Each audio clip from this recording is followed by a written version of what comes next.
Okay, so in this video, we're going to talk a little bit about how to add layers. Now, I can understand that this is a little bit overwhelming with all these pieces here and all the information. What we're really going to be focusing on is how do we establish layers. So let's go ahead, and I'm just going to bring in a new tab, and we're just going to go to Google. All right, and I'm going to go ahead and I'm going to do something simple. We'll just do a basketball. Okay. So when you're ready to do something like bring in a picture or whatnot, we're going to go ahead and I'm going to pick a picture that kind of has a little bit of background rather than just something white, just to show you what we can do with this. So I'm going to go ahead and do this one is fine. Okay. So I'm going to go ahead and I'm going to right click and I'm going to image. All right. So I've copied that image, and on here I'm going to go ahead and edit, paste. Okay. So when we paste, you'll notice that there's a new layer. So this is our layer browser here. It says pasted layer, and that's the image we have. What I like to do first is I like to resize. So in order to resize, I'm going to go ahead and click on layer.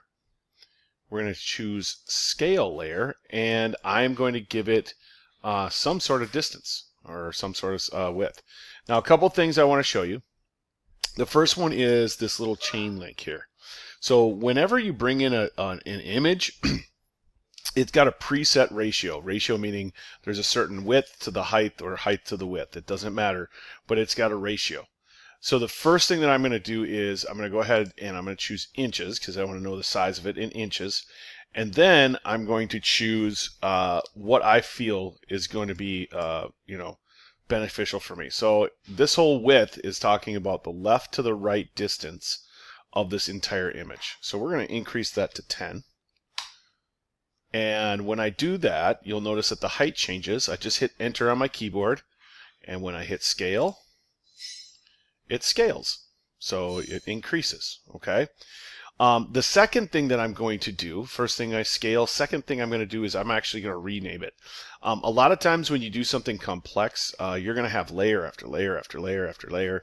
And what we're trying to really do is we're trying to set this up kind of like an onion, where we layer everything together and it works in harmony.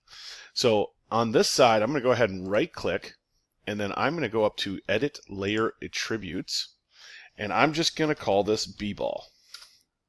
You'll notice now that the name actually changes to b-ball. Okay, so that's the big thing with the layers. All right, now you can also drag your layers up and down. The one that is up on top is going to be visible. The one down below is going to be less visible or not visible. Okay, so once I get that all set up, I'll show you some cool tips and tricks on how to select and isolate some things. All right, but this is like the second thing or the second step that you do is you get that layer in there, you copy and paste it in, you scale it, and then we rename it. I'll see you in the next video.